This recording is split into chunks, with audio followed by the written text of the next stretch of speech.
माता शबरी इससे पूर्व जन्म में महारानी थी, उज्जैन की महारानी। जब कोई संत महात्मा आए तो वो अपने महल में रहती थी और महल के झरोकों से उनके दर्शन कर लें। बाहर आने की अनुमति नहीं थी, ना बाहर घूम सकती थी। तब उन्होंने भगवान से प्रार्थना की और धर्म कर्म का तो स्वभाव जन्म जन्मांतर से रहा। तब तो इतनी महान स्वरूप को प्राप्त हुई, इतने महान गुरु को पाई। भगवान से प्रार्थना की, प्रभु अब मेरा जन्म ऐसे घर में हो जहाँ ऋषि महर्षियों का मैं दर्शन कर सकूं और जहाँ आने जाने में कोई रोक टोक ना हो, धर्म कर्म करने में किसी प्रकार की रोकथाम ना हो और महात्माओं का दर्शन बराबर मिलता रहे।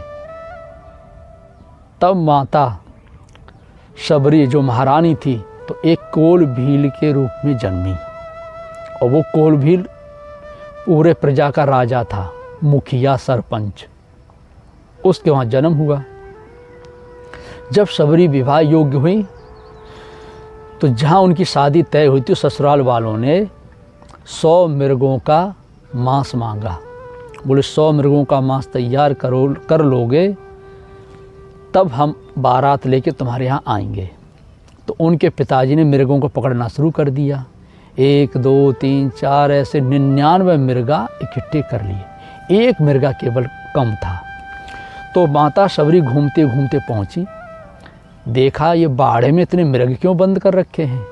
तो अपनी माता से पूछा, बोले माता श्री ये मृगा क्यों सब कैद कर रखे हैं। तो उनकी माँ ने कहा कि तेरे ससुराल वालों ने 100 मृगों का मांस मांगा है, 99 हो गए, एक की कमी है। तब माता शबरी ने विचार किया, एक पति को पाने के लिए 100 पतियों का बलिदान, आखिर ये मृगा हैं, ये भी तो किसी के पति होंगे। अर्धरात्रि को माता शबरी ने बाड़ा खोल दिया, उन मृगों को स्वतंत्र किया और शबरी जंगल में ओझल हो गई। तो उस समय मतंग ऋषि उनके क्षेत्र में रहते थे। मतंग ऋषि का बहुत नाम था और विरक्त शिष्यों को वो रखते थे। जो भी दर्शनार्थी आए, दिन में आए और दिन में चला जाए। तो माता शबरी ने देखा कि मैं इनके यहाँ कैसे जाऊं। यहाँ तो स्त्रियों को वर्जित है, स्त्रियों को प्रवेश ही नहीं है। तो माता शबरी ने सेवा करना आरंभ किया। अर्ध के दिन भर लकड़ियाँ बीने और जब रात्रि हो तो लकड़ी को गट्ठर लेके जाए और जहाँ खाना बने वहाँ रख दे और जो बर्तन झूठे ऊँटे पड़े रहे उनको धो मांज के रख दे और पूरे आश्रम में झाड़ू लगा करके और रात में चली आए। उनसे दूर एक कुटिया में रहने लगी। 1 महीना में आश्रम चमाचम हो गया। तब मतंग ऋषि ने अपने शिष्यों से कहा, बोले आजकल आश्रम में सफाई बहुत अच्छी हो रही है, कोई बर्तन भी झूठा नहीं दिखाई देता है, कचड़ा भी कहीं नहीं दिखाई देता है, ये सब कैसे हुआ। तो जो शिष्य लोग थे उन्होंने कहा, गुरु महाराज आजकल रिद्धियाँ सिद्धियाँ हमारी काम कर रही हैं। मतंग ऋषि ने कहा, कितने तुम सिद्ध हो वो हम जानते हैं। कोई रात्रि में हमारी सेवा कर रहा है, छिप करके आता है और सेवा करके चला जाता है, तुम लोग पहरा दो और पकड़ो कौन है। अब पहरा लग गया और माता शबरी नित्य प्रतिदिन की तरह पहुंची, लकड़ी रखी, बर्तन धोए, झाड़ू लगाए, चलने लगी।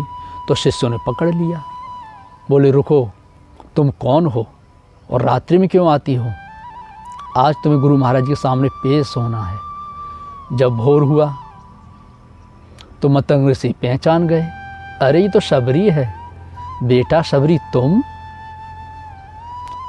रात में आकर सेवा करती हो, तुम्हारी लगन को देख करके हम बहुत खुश हुए, आज से तुम आश्रम में रहो।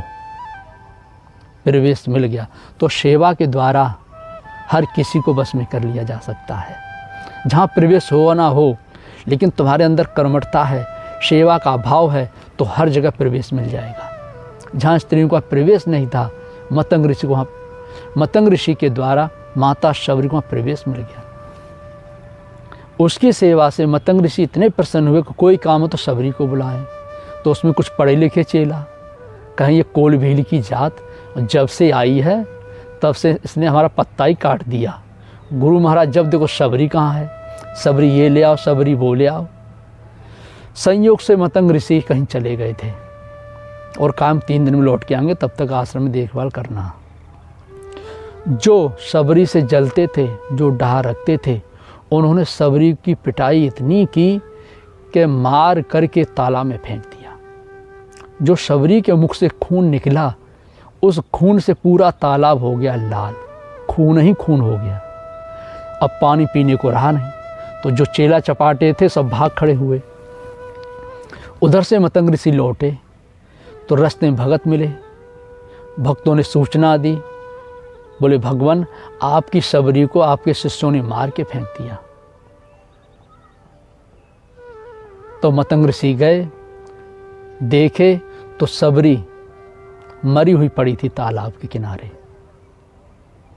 फिर माता शबरी को मतंग ऋषि ने पानी के छींटा मारे, मुख पर अपना हाथ से उसके सिर पर फेरे। जब हाथ फेरने लगे, पानी का छींटा दिए, श्वास लौट आई और शबरी जिंदा हो गई।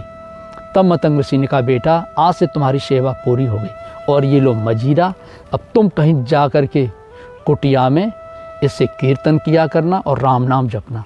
तुम्हें दर्शन भगवान का अवश्य होगा, किसी को हो या ना हो, लेकिन तुम भगवान को जरूर पाओगे। जिस दिन तुम्हारे हाथ से मजीरा गिर जाए, समझ लेना कि आज भगवान का दर्शन होगा। अब शबरी चली गई वहाँ से, दूर कुटिया में रहने लगी।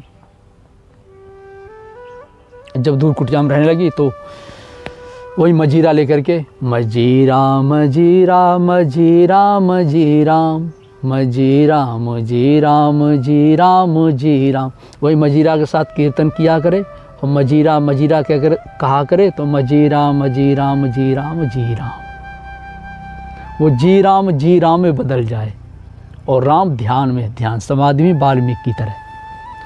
और एक दिन भगवान को रास्ता बदल करके आना पड़ा। जब भगवान आए तो जो शिष्य शबरी से घृणा करते थे वो भी सब लौट के चले आए। पता चला कि प्रभु श्री राम माता शबरी कुटिया में पधारे हैं। अब जब वो सब आए, क्षमा याचना किए माता शबरी से, भगवान से प्रार्थना की प्रभु हमें क्षमा कर दीजिए, हमने बहुत बड़ा अपराध किया माता शबरी के साथ इस तरह से। और प्रभु पंपा सरोवर का पानी खून हो गया है, वो पानी शुद्ध हो जाता तो हम प्यासे मर रहे हैं, जीव जंतु प्यासे, तो पानी पीने के लिए हो जाता। भगवान श्री राम ने कहा ये कौन सी बड़ी बात है, माता शबरी के चरणों को धो और ये धोवन उस तालाब में डाल दो, पानी शुद्ध हो जाएगा।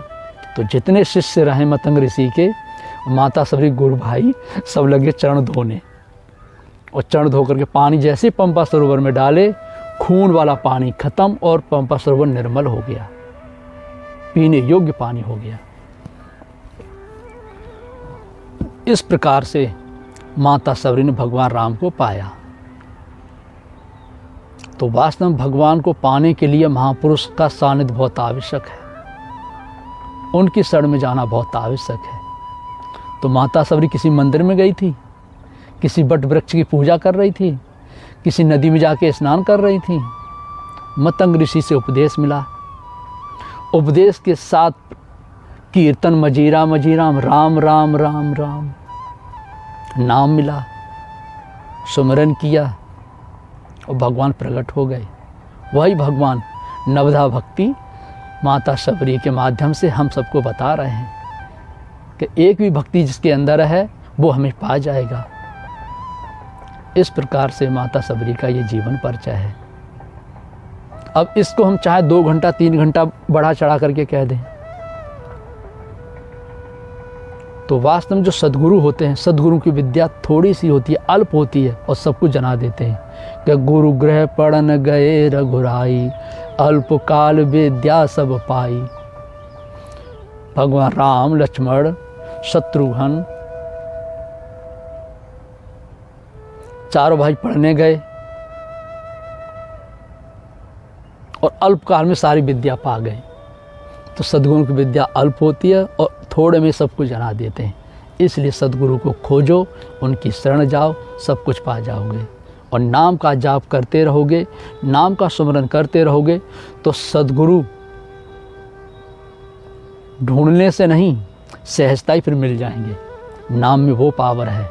यही नाम सद्गुरु को से मिलाएगा और सद्गुरु भगवान से मिला देंगे। ओम श्री सद्गुरुदेव भगवान की जय।